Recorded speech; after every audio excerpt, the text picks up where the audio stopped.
au 20 juillet. Avec Julien Doré, Kenji Girac, M, Clara Luciani, IM, Véronique Sanson, MC Solar, Fatal Bazooka, Dadju, Amir, Ben Mazué, Stéphane Echer, Musti, Philippe Catherine, Barbara Pravi, Colt, Soul et bien d'autres. Les Francophilies de Spa, 4 jours de fête et de musique au cœur de la cité thermale. Avec la DH, Osbelgun et Moustique. Impact FM vous ouvre son antenne. Il est déjà 8h08. Direct, bien entendu, pour le 8h08 de ce jeudi, à vivre en live également et pour l'image sur Facebook. Alors ce matin, 8h08 consacré à la présentation du projet Épicentre, atelier finalement de transformation à vocation communautaire. Et puis aussi le point ce matin sur la campagne de récolte de dons, le bon moment de la fondation Biplanète. 2 invités pour en parler. Nous avons Laurie Culenard. Bonjour Laurie. Bonjour. Et puis également à l'autre bout du studio, Benjamin Sounier. Bonjour Benjamin. Bonjour Patrick. Bonjour à vous deux. Est-ce que vous pouvez évidemment présenter Capter en quelques mots? Oui, bien sûr. Capter, c'est une ASBL qui est située entre Stavelot et Malmedy, à Mai pour être précis. On est agréé Centre d'insertion socio-professionnelle, CISP, et on forme des personnes en recherche d'emploi au maraîchage biologique, au parc et jardin, et un peu moins connu, mais tout aussi important pour nous, en construction écologique. On privilégie une approche qui est très ancrée sur le terrain, donc c'est une formation qui est orientée pratique et concrètement les stagiaires apprennent en conditions réelles de chantier. Donc ils cultivent des légumes qui sont vendus à des particuliers sous forme de colis qu'on peut retrouver également dans quelques épiceries de la région.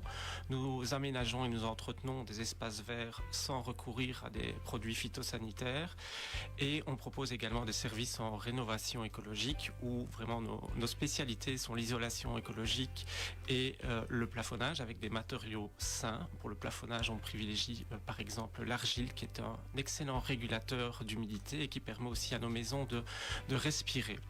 À côté de ces formations, on essaye également de développer des projets qui sont utiles pour notre région et notamment dans le domaine de l'alimentation. On a donc Capter allie donc plusieurs aspects, l'insertion socio-professionnelle, la durabilité et l'écologie d'une certaine façon et puis on essaye aussi de stimuler l'économie locale. Et l'épicentre dont on est venu vous parler ce matin en est un parfait exemple. Justement, d'où ma question, c'est quoi l'épicentre ? Donc l'épicentre, c'est un lieu de transformation alimentaire qu'on est en train de créer à Mai, chez nous, à Capter. Et ça comprendra une conserverie, donc une cuisine full équipée et un moulin qui sera mis à disposition des producteurs locaux, des citoyens, mais aussi des associations. L'idée, c'est de permettre à chacun de transformer ses récoltes, qu'on soit agriculteur ou potagiste.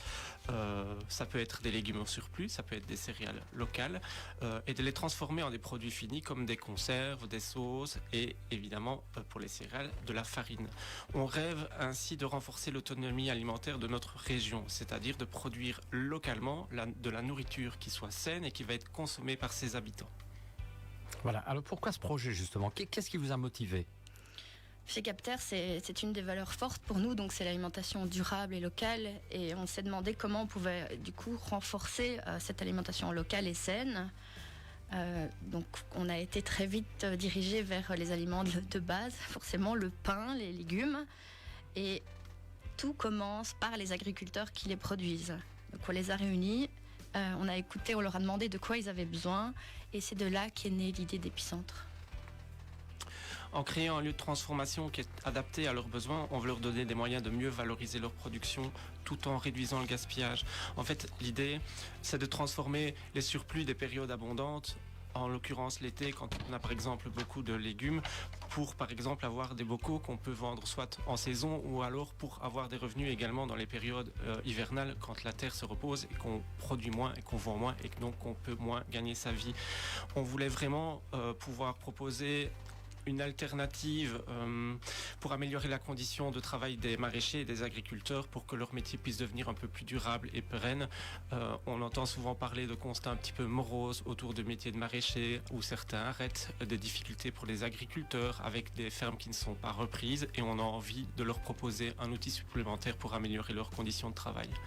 En parallèle, cet outil va nous permettre de former également nos stagiaires, qu'on n'oublie pas, dans ces métiers d'avenir qui sont ceux de l'alimentation durable. Fort bien. Alors, vous parlez ce matin en direct d'un moulin. Donc, si je comprends bien, vous allez vraiment moudre des céréales dans la région. C'est bien ça? Oui, tout à fait, tout à fait. Oui, on a prévu d'installer un moulin avec tout le matériel nécessaire, un meule de pierre, des cortiqueuses pour enlever l'enveloppe de l'épeautre, en sacheuse pour mettre dans des sachets pour que ça arrive chez les consommateurs. Et oui, on aimerait bien développer un peu plus la culture de la céréale, enfin des céréales pour faire du pain comme l'épeautre, qui sont particulièrement bien adaptées à notre terroir et qui sont malheureusement qui sont peu présentes actuellement dans notre région. Effectivement, il y a un petit manque d'infrastructures, mais si on a les infrastructures, ça permettrait par exemple qu'un boulanger puisse se fournir en farine locale, issue de champs qui sont situés tout proche de chez lui, puisqu'il y a des agriculteurs dans la région qui cultivent des céréales. Et en bout de chaîne, ça permet aussi qu'un client d'une boulangerie fasse plus qu'acheter du pain, qu'il achète non seulement un pain qui soit nutritif, qui ait des qualités qui soient saines, mais en ce faisant, il va soutenir non seulement le boulanger, mais en plus, il va stimuler l'économie locale en soutenant l'agriculteur qui produit ses céréales et en soutenant l'épicentre qui le transforme. Donc c'est très concret finalement comme objet, c'est durable et pour nous en tout cas ça a beaucoup de sens et on espère que ça en a pour vous aussi. Ah bah on l'espère. Alors ça s'adresse à qui effectivement et qui va pouvoir utiliser le lieu? Donc on a réfléchi le projet pour qu'il soit partagé, pour qu'il puisse être mutualisé. Donc forcément les producteurs qui ont des productions à transformer, mais aussi des associations qui auraient envie de proposer des ateliers, qui auraient envie d'utiliser la cuisine en tant que telle, des collectifs citoyens, des apprenants en formation, nos stagiaires. Et donc on proposera des locations à prix mini et également un service de transformation à façon grâce à nos stagiaires qui sont en formation. Car on peut bien imaginer aussi que tous les producteurs n'ont pas forcément le temps ni les compétences de transformation. Et donc on sera là pour transformer leur production. Voilà, il faut que ce lieu vive, c'est ça? En tout cas, nous, on rêve d'un lieu vivant, inclusif. Il faut qu'il soit utilisé. On ne veut pas d'un bâtiment qui ne serve à rien et qui soit joli. On veut que ça fonctionne et qu'il nourrisse des dynamiques locales autour d'une alimentation qui soit saine et durable. Et vous travaillez avec d'autres acteurs, d'autres partenaires? Oui, c'est un projet collectif. On collabore forcément avec les agriculteurs, avec la ferme Grodan, avec la ferme Goffinet, mais aussi avec le Pontager. Et dans la réalisation du projet, People's Place de Malmedy, ici pas loin, a aussi proposé de nous aider en soutien logistique et com. Et bien sûr, on n'oublie pas les stagiaires de Capter, notamment ceux qui sont en éco-construction, qui auront un rôle important à jouer puisqu'ils vont pouvoir construire une partie du bâtiment dans le cadre de leur formation en éco-construction. C'est évidemment quelque chose qui va être important pour eux, dont ils pourront être fiers. C'est le genre d'aboutissement qui donne beaucoup de confiance à des personnes qui viennent se former et se réinventer chez nous. Et gageons que cette confiance qu'ils vont pouvoir tirer de ce projet va être une bonne base pour la suite de leur parcours, qu'on espère qui va pouvoir les mener vers de beaux projets et pourquoi pas le retour à l'emploi. Vous parlez d'alimentation locale, durable. Est-ce que l'épicentre, justement, c'est aussi un projet écologique? Complètement. Donc on va valoriser des invendus, des surplus. C'est aussi le but de réduire les transports. On va travailler avec des producteurs bio, locaux. Et on espère à notre petite échelle pouvoir renforcer l'économie locale en aidant les producteurs, comme Benjamin l'a dit, à mieux vivre de leur travail. C'est un projet agroécologique au sens large, écologique, vous l'aurez compris, qui essaye de stimuler aussi l'économie locale et qui soit importante et au service de l'humain. On a envie que cet outil permette de se réapproprier notre alimentation. Il y a beaucoup d'acteurs dans l'alimentation qui ne visent que le profit, parfois au détriment des sols, au détriment des humains, au détriment des consommateurs. C'est un constat qui est un peu triste, mais nous on a envie de passer outre ce constat et de proposer des alternatives qui soient concrètes et qui soient joyeuses. Et pour les personnes qui nous écoutent, pour le grand public, est-ce qu'il y a des activités prévues? Ah oui, bien sûr, tout le monde pourra venir forcément chercher sa farine ardennaise, de la passata de Stavelot, mais aussi on va organiser, comme on le fait déjà, mais ce sera encore mieux, des ateliers de fabrication de pain, de pâtisserie. On va pouvoir apprendre à faire ses conserves, à faire sa passata. Oui, et puisque le lieu a une vocation collective et communautaire, évidemment, tous les autres acteurs de la région qui auront envie de travailler ces thématiques pourraient venir proposer des activités, des ateliers dans la cuisine qui s'y prêtera, puisqu'elle sera partagée. Vous en êtes où aujourd'hui? Comment peut-on vous soutenir? On est dans les dernières étapes du permis d'urbanisme qui a pris un peu de retard avec le hacking du SPOE. On devrait déjà le savoir, mais donc voilà, peut-être aujourd'hui, peut-être maintenant. Et donc les travaux vont commencer en juin ou cet été.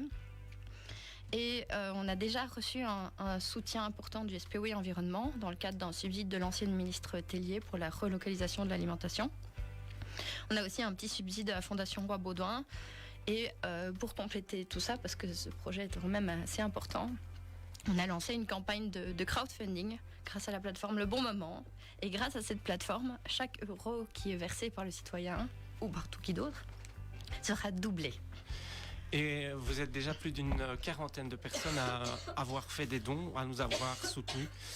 Merci énormément à tous les gens qui nous ont soutenus à travers ces dons, à tous les gens qui ont aussi participé à notre fête des plants, dont les recettes ont pu être ajoutées à notre cagnotte. Grâce à vos dons, grâce à ces 45 personnes et puis tous les autres, on a déjà atteint un premier palier, un palier qui est important, c'est qu'on va pouvoir se payer un premier équipement dans la cuisine, qui est une marmite professionnelle.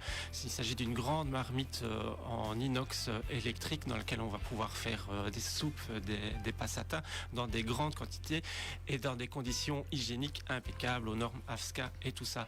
Grâce à vous, on a déjà atteint ce premier palier et maintenant on peut se mettre en route vers le palier suivant puisque notre collecte se poursuit encore pendant 3 semaines. On a jusqu'au 5 juin si vous souhaitez nous soutenir et faire un don. Ensemble, on se met en route vers notre prochain palier. Notre prochain objectif, c'est la cuisinière professionnelle et donc pour pouvoir continuer notre rêve de transformation alimentaire. Voilà bien. Je vais vous laisser le mot de la fin, le mot de conclusion à chacun. On commence par Laurie. Allez, manger local, c'est super. Et produisons et transformons localement maintenant, c'est encore mieux. Benjamin. Et si vous avez envie de découvrir notre association Découvrir Capter, on vous donne rendez-vous le samedi 28 juin où nous serons ouverts dans le cadre des journées ferme ouverte. On fera plusieurs visites et on vous préparera toujours une petite activité surprise ce jour-là, comme c'est toujours notre spécialité. On s'ennuie jamais chez Capter quand on vient visiter. C'est sûr. Et donc, merci Patrick, merci Impact pour cet espace qui est donné aux associations et à très bientôt chez Capter et dans les prochains mois et dans les prochaines années, rendez-vous à l'épicentre alors. Très bien. Voilà pour ce mot de conclusion. Merci à tous les deux. Laurie, ça va? Oui. Là, tout ça va. Voilà, c'est continue. Petite quinte de tout en direct, c'est pas grave. C'est des choses qui arrivent. Merci à vous deux. On vous revoit évidemment sur la page Facebook Impact News. Demain, dernier rendez-vous de la semaine. On marque une page de pub et puis dans quelques instants, retour de l'info de l'arrondissement.